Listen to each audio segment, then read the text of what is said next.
أهلا وسهلا مشاهدينا الكرام. المحكمة الدستورية تؤكد بشأن قرار القانون التنظيمي للإضراب ودستوريته وما يمثله من تحول سياسي هام في المغرب.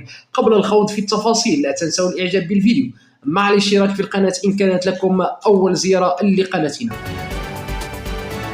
أصدرت المحكمة الدستورية المغربية قرارها بالموافقة على دستورية القانون التنظيمي لممارسة حق الإضراب، وهو ما اعتبره الدستور المنتصر السويني الباحث في العلوم السياسية والمالية العامة علامة فارقة في التحول السياسي بالمغرب.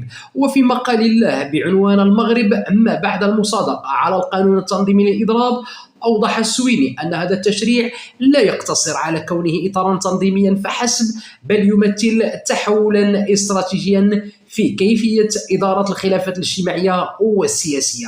كما أشار إلى أن القانون يساهم في الانتقال من الديمقراطية الصدامية التي تميزت بتنازع السيادة الفعلية للسلطة مقابل السيادة السلبية للمعارضة إلى مرحلة جديدة ترتكز على مفهومي السيادة الإيجابية والسيادة النقدية، مما يمهد لتدبير أكثر توافقية وعقلانية للخلافات. كما أكد الباحث أن المصادقة على هذا القانون ستحدث تغييرا جوهريا في العمل النقابي بالمغرب، حيث ستتحول النقابات من نهج المقاومة والرفض إلى نهج التفاوض والحوار، مما يساهم في خلق مناخ من التوافق وتقديم حلول بديلة في الساحة العمالية وكذلك السياسية. كان هذا قرار المحكمة الدستورية حول قانون الإضراب. إلى اللقاء في فيديو قادم بحول الله.